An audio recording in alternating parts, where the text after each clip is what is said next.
Well, it's a big day for Vandy. That's right. Huge day for Vandy. You are Locked On Vandy, your daily podcast on the Vanderbilt Commodores, part of the Locked On Podcast Network, your team every day. Welcome into the Locked On Vandy podcast on the Locked On Podcast Network. I'm your host, Corey Burton. Thanks for making Locked On Vandy your first listen every day. We're free and available wherever you get your podcasts and on YouTube as a part of the Locked On Podcast Network, your team every day. Today's episode is brought to you by Gametime. Download the Gametime app, create an account, and use code LOCKEDONCollege for $20 off your first purchase. Well, it's a big day for Vandy. Yes, that's right. The 2025 schedule was released. Vandy got a big commit from the portal on defense, but Clark Lee was recognized and rewarded for the overhaul, and it's most definitely earned and deserved. So it was just announced earlier that Clark Lee was SEC or is SEC Coach of the Year, which is very, very exciting news because, you know, looking back on the journey that he's taken leading from this time last year to now, right? The journey that he's taken is nothing short of amazing. I mean, this award is well deserved, man. Like there's a lot of deserving coaches in the SEC. I think a lot of guys in the conference had big years. Shane Beamer had a big year. He was rewarded by the AP, the Associated Press, and USA Today as being SEC Coach of the Year. Clark Lee was recognized by the conference as the Coach of the Year. I thought Billy Napier had a big year. Kirby Smart obviously winning the conference. Josh Heupel getting into the playoffs. Steve Sarkisian making the playoff and making the SEC championship game appearance in his first year in the conference. All those guys had big years for their respective teams. But I think what happened was, Vandy goes 6-6. When Vandy goes 6-6 in any year, that's kind of a big deal because Vandy doesn't always go 6-6, right? But when you look at the body of work, right, you look at what's happened since this time last year. When they walked off the field against Tennessee a year ago, people were feeling horrendous about the season. I wasn't sure if Clark Lee was going to make it through the weekend as far as being employed by Vanderbilt University. I didn't know if he was going to be fired. I had just taken on this podcast right then. And I thought I was going to be walking into a coaching search, which would have been freaking gold. That would have been a gold mine for the show. But nonetheless, they stuck with Clark Lee. Clark Lee made some assurances, and Clark Lee, I guess, lobbied for participation in NIL and transfer portal, and he did just that. The first big domino of this whole thing, he made himself defensive coordinator, which is a great move. I think he's a defensive genius. He's a defensive coordinator at heart, and I thought that was one of the best moves that he made. Right. The second move was, he moved on from his offensive coordinator, and he hired Tim Beck, and with Tim Beck came Jerry Kill. Jerry Kill was the head coach at New Mexico State, back-to-back 10-win seasons, bowl appearances. I think he had an appearance in the Conference USA title game, and just an overly impressive resume for Jerry Kill. The only thing holding Jerry Kill back was his health. He has really bad epilepsy. He has really bad seizures, and he can't take on the rigors of being a head coach. So he comes in as an off-the-field consultant. Well, rules change, and he ends up being able to have way more of an impact than he thought. And he thrived in that role, being kind of like the unofficial head coach that allows Clark Lee to be the defensive coordinator. So Clark Lee was able to offload some of that stress, and he was able to focus on, hey, what's going to get this team right? Well, first thing is going to get this team right is we're going to play stingy, physical, identity-driven defense. And that's going to start with me. If I'm going to go down, I'm going to go down calling the defensive plays, planning the defense, calling the plays, all that stuff. I don't know what he does with that moving forward, if he relinquishes some of that to be more of a head coach. But nonetheless, that's one of the things that worked, right? Tim Beck and Jerry Kill, they bring a unique identity offensively. Vandy needed that badly. They needed that really badly. Because they didn't have it. last year. They didn't know what they wanted to do. They didn't know who they were, and teams were just running all over them. So they brought in an identity on both sides of the ball. That was the first thing. Then they got the pieces. They got their superstar quarterback, which talent-wise, you would have never guessed Diego Pavia would have been the star of the show, star of the league, right? He's code newcomer of the year. Like, I don't think anybody in their right mind watching Diego Pavia play football. I mean, they knew he had all the swagger. They knew he had all the confidence and all the moxie in the world to go down in Jordan-Hare Stadium and not just beat Auburn, but punish Auburn and dominate.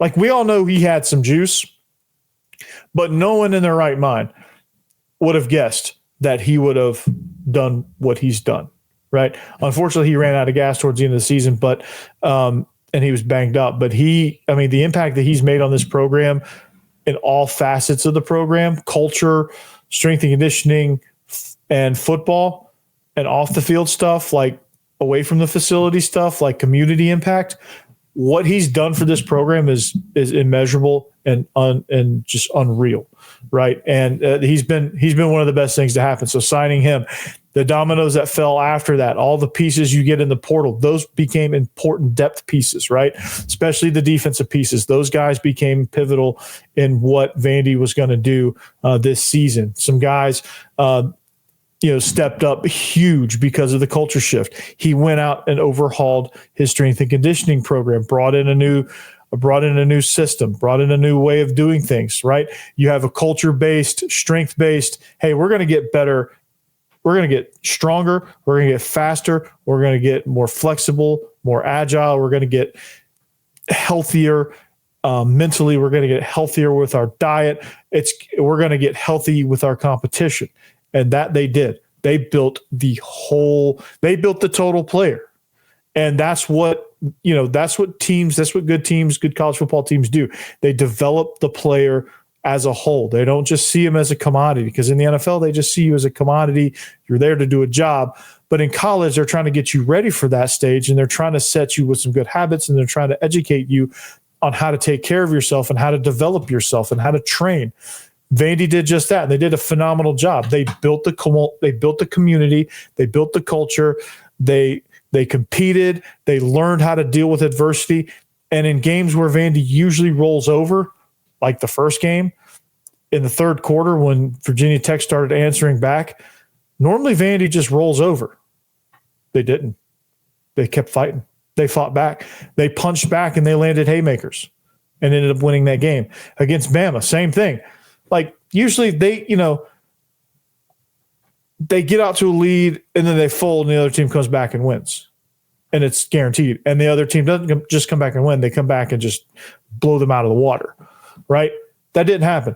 Like Tennessee, like they got off to a great start, and Tennessee's a good team, and Vandy was beat up, and there was a lot of factors in that, but the fight was there. They just didn't have much in the tank to fight with, but the fight was there. Usually the fight's not there. Usually it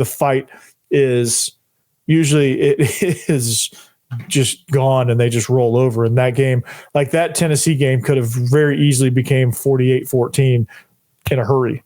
But it didn't. So, that's a lot of what Clark Lee's instilled. That's a lot of what he has built and said, you know what? Hey, I've got to change. He recognized that he had to change. He recognized, hey, I've got to do things differently, right? I was a CEO. I was letting too many guys have control. I let the locker room get out of hand. I had some bad culture guys. I had some bad locker room guys. He got rid of those, brought in some team-oriented guys, brought in a glue guy. That's Diego Pavia, who's also a star. All that came together. Vandy wins 6 games, probably could have legitimately won 8, should have won 7. Georgia State was an abomination, but they should have won 7, could have won 8, had a legitimate shot at possibly 9. Like, just think of this team as a 9-win team, right? They go to the wire against LSU. They caught fire a little bit too late in that game, but they take Texas to the wire, right? Texas beats them by 3. They take them to the wire. Again, probably a little too late. type scenario against Texas as well. They just couldn't get it going soon enough to give themselves a legitimate chance. Missouri, they had that game won. And probably I don't think any other game. So I think 8, there's a very small possibility they could have been 9. But I think 8 is a definite possibility with Missouri and Georgia State. Those games should have been wins. So this is well-deserved, well-earned. He's done everything that you need to do to get this program headed in the right direction. He is definitely the right guy for the job. He learned a lot over his first 3 years. The mistakes, he grew from the mistakes. He took the successes, and he just blended it all together and said, you know what? I'm going to be different. I'm going to change. And he did. SEC Coach of the Year. Congratulations, Clark Lee. The overhaul, it needs to keep going, right? You can't follow this up with another 2-10, right? It's got to continue. And hopefully some good luck will strike and Diego Pavia will win his lawsuit. But that's got my fingers crossed for that. But the schedule was released. The SEC schedule was released. Big time commitment coming in. The first big portal domino has fallen for Vanderbilt. There's some other chatter in the portal as well, and we'll get to all of that next. Hey, it's game time. Yeah. Guess what? You know what game time is? Well, Game Time has a new feature called Gametime Picks that makes getting tickets to see your favorite teams play live even easier, right? So Gametime Picks filters out all the fluff to show you only incredible deals on great seats so you don't have to waste time searching through thousands of tickets, right? So my wife went to Casey Musgraves this past weekend. Her and some of her friends went, and they had a great time. And guess where they found a phenomenal deal? They found lower level seats for the same price on other sites as some upper level seats. So they used the promo code and they had a phenomenal time. They got a super deal on that, and they got a chance, to preview everything and to make sure they were in the right place. So Gametime Picks makes curation even easier to save more on sports, concerts, comedy, theater, all that stuff. All-in pricing means if you toggle this feature, it shows you the total up front. There's no surprise fees at checkout. Seat views, you get a panoramic view from your seat in the app before you buy. If you don't use this, I don't feel bad for you if you get a bad seat, right? The lowest price guarantee, and if you find a lower price, Gametime will credit you 110% of the difference. So your purchase is covered with the most flexible customer service policy in the ticketing industry. This is what you need to do. You need to take the guesswork out of buying tickets with Gametime Picks. Download the Gametime app, create an account, and use code LOCKEDONCollege for $20 off your first purchase. Terms apply. Again, create an account and redeem code Locked On College. That is LOCKEDONCOLLEGE for $20 off. Download Gametime today. What time is it? It's game time. And speaking of which, on your way, when you're buying your tickets, hopefully you've been to the Joint Chiropractic. And if you need a good crack, if you're feeling bad, if you got some aches and pains, you got some things going on in your joint, you're just not quite right, go to Joint Chiropractic, right? If you're in the Bellevue area, definitely go to that one, all right? But if you're not, I'm sure with the 900 locations nationwide, there's one somewhat nearby. There's got to be one nearby where you are. And so just visit. Just go. Just get cracked, man. You can get on a monthly plan where you have, they have different plans, so just visit their website. But it was a phenomenal experience, and I look forward to going back, man, because getting cracked was one of the best things ever. So the Joint Chiropractic, make sure you partake in that. You won't regret it. I promise you. All right. Thanks for making Locked On Vandy your first listen each and every day. Of course, if you need a second listen, all right, the SEC Squad Show drops every Thursday. So check out Locked On SEC. Check out what Chris Gordy does on that show. And then, of course, we all come together, the Locked On SEC host, and it is just hilarity ensuing. And it's a lot of fun, man. And you should get on that show. You should subscribe to all the hosts. If you want some good entertaining stuff, even if you're not a fan of Missouri, John Miller's phenomenal. If you're not a fan of South Carolina, well, you probably need to subscribe to Locked On Gamecocks, because we're going to talk here in just a second about what's happening. The schedule was released, and that's going to be one of the early games. So let's get right into it, actually. So the 2025 schedule was released. Okay, here it is. And this is courtesy of at Vandy Football, the official Vanderbilt football Twitter account, X account, whatever they're calling it these days, whatever the kids are calling it these days, right? So last year, Vandy opened up against Virginia Tech. Well, this year, South Carolina opens up with Virginia Tech. And so Virginia Tech gets moved to week 2, and that's a trip to Blacksburg. That's on my birthday, actually, September 8th. So that'll be fun. All right, but Charleston Southern is the opener here in Nashville.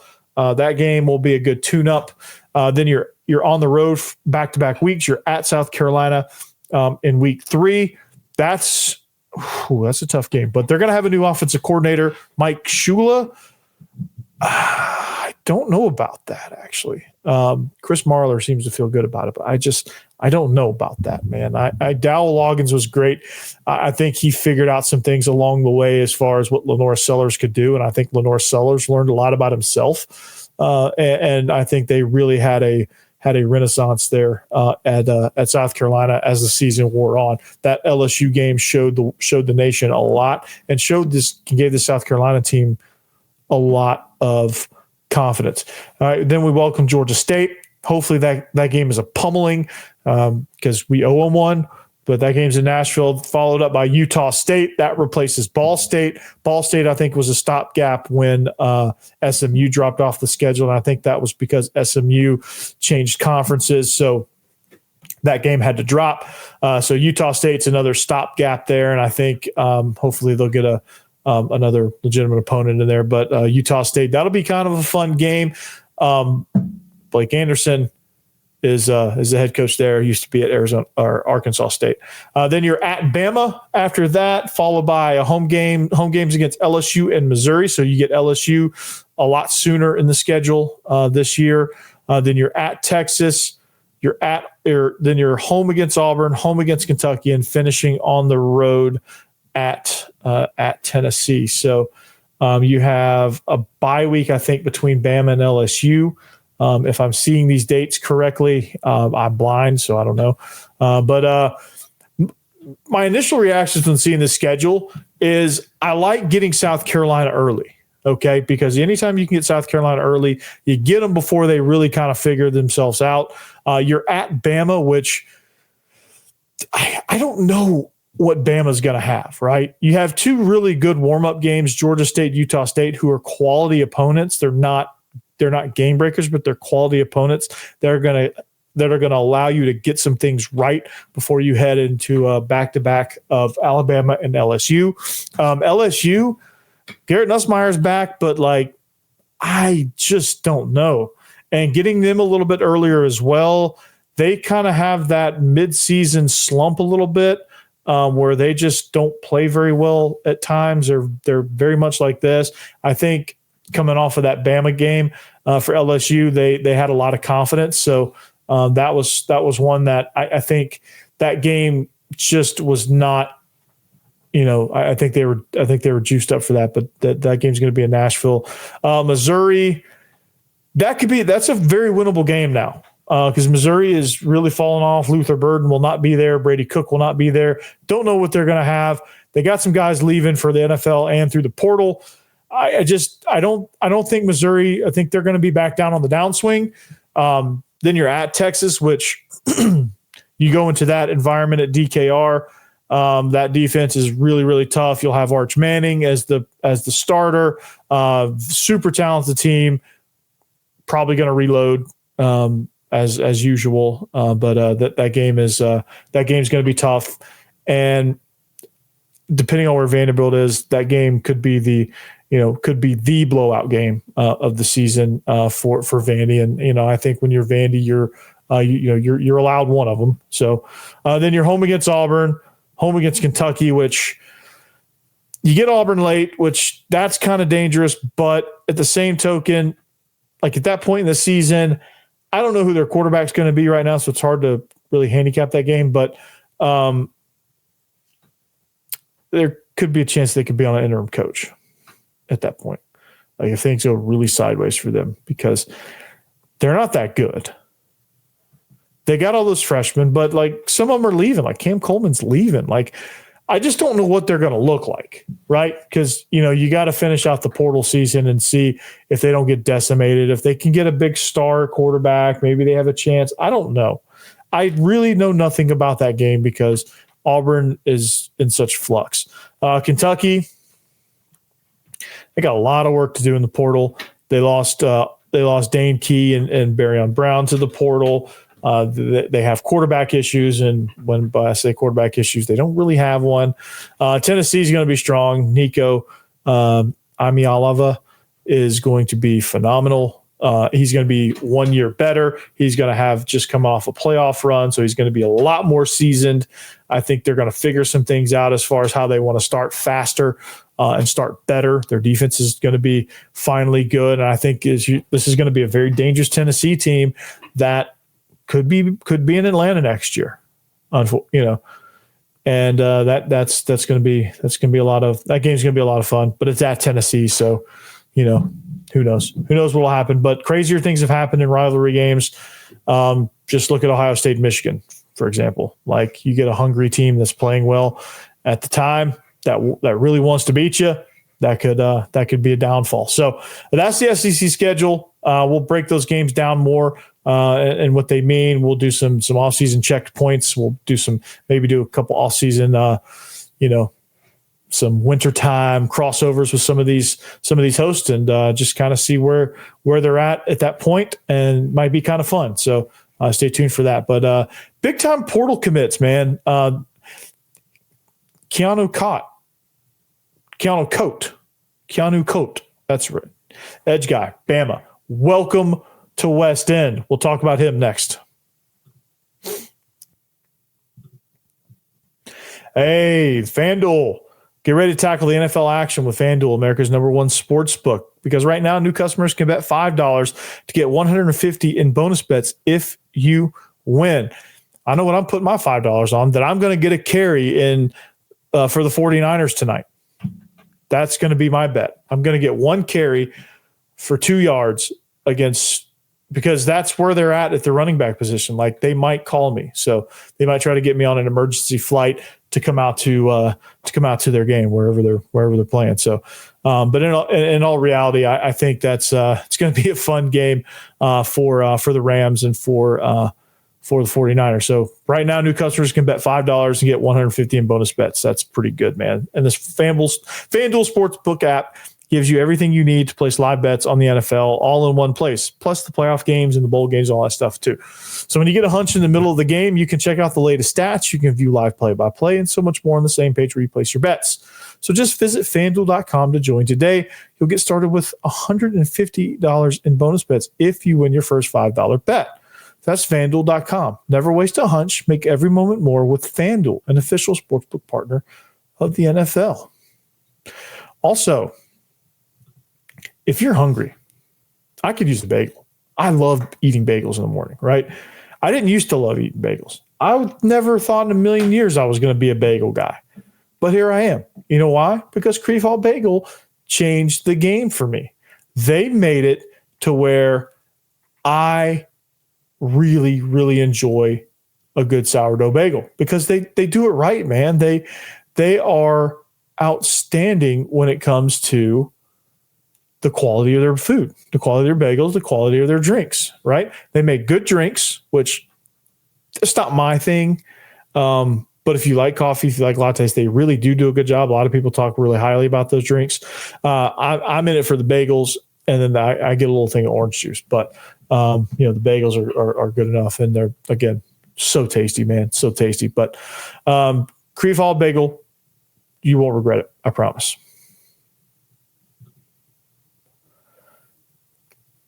All right, Locked On Vandy on the Locked On Podcast Network, closing out the show. Got some portal chatter going on. And first and foremost, I want to welcome to West End Keanu Coat, edge player from Alabama. He's the first. It's Coat, I think. I'm going to get this right.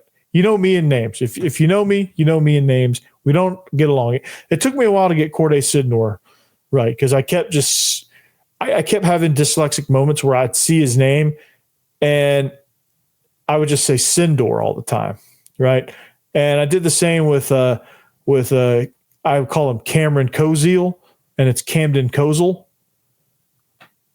So bear with me here. Keanu Coat, right? Edge player from Bama. Now, I love this. Absolutely love this because, this is one of those, I feel like this is one of those dominoes that just makes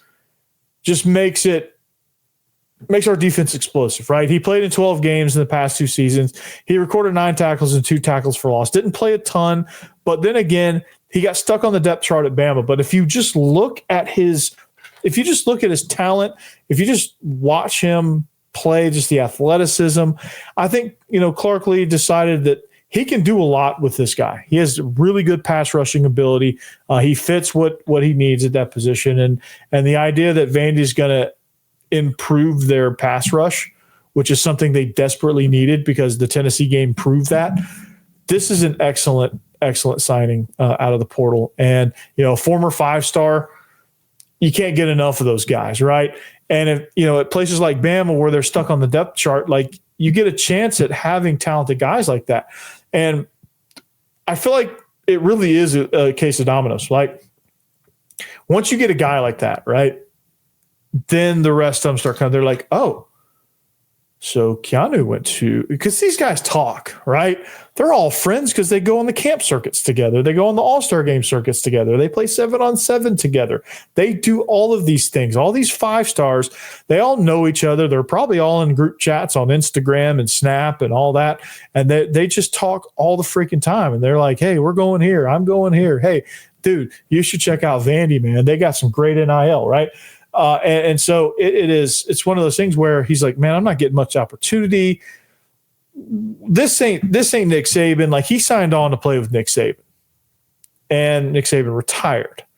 And so that's one of those things, man. And I think they can, I think they felt, there were some concerns with, him being kind of a cancerous personality. There were some concerns there with him in the locker room, but I think this culture is good enough that any of those problems will probably go away. And some of those problems are probably some frustration stuff with DeBoer and with the way they were playing. And, you lose to Vandy, you get the doors blown off against Oklahoma. You're not getting much opportunity, and the guys in front of you aren't exactly setting the world on fire consistently.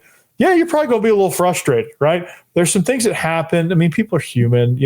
Just because you're a turd one place doesn't mean you're a turd in another. And I don't even think he was a turd at Alabama. I think some of that might just be talk. Some of that just might be, well, that's the reason why he's not there because he's a turd. He doesn't, that just could all be rumor and talk and random crap. So, but here's the thing. If you can play, you can play.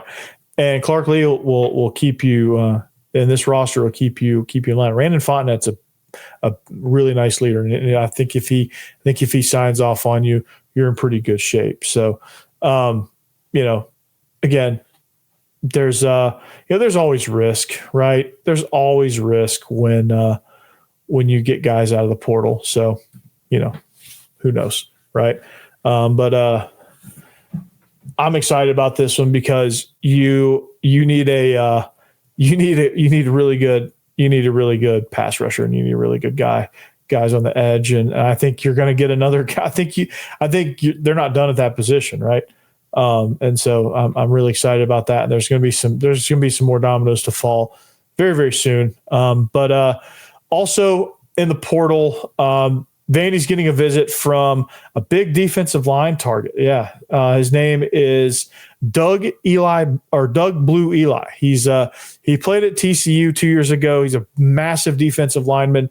He's in JUCO, but he's coming on the 16th through the 18th. He's going to be a dude, man. I watched some of his tape, some of his TCU stuff. That dude is a monster, man. He has a high motor. He's got the good build for interior defensive lineman. He's athletic enough to be able to move within this scheme, and he's not just one of those big space eaters that's just going to take up space and not really do much else. So I'm really excited about that. Really excited about him visiting. I think you're getting some You're getting some depth there. Glenn Seabrooks is going to be a force, but he can't be your only guy as an interior defensive lineman.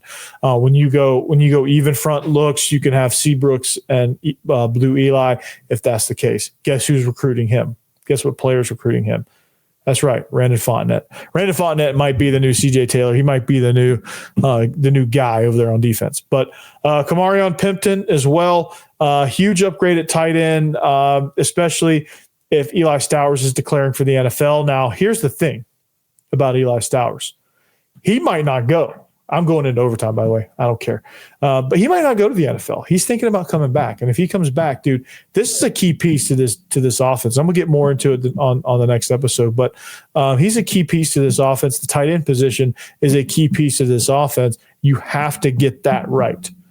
Right? I feel like you have to get that right outside of running back and before the big-time receiver on the outside, even. Like getting the tight end right, getting a game breaker there is utterly important. So but that's all. I'm going to leave you there. I'm going to leave you on a cliffhanger, right? So as things happen, this is going to be a crazy portal season, bowl season. I'm loving this, man. There's a lot going on with Vandy football, and there's a lot of buzz. I'm here for it. So that's all I got. Locked on Vandy. Thanks for making us your first listen. At Locked on Vandy on social media. Thanks. We'll see you back here next time. Anchor down. Behave yourselves. Peace.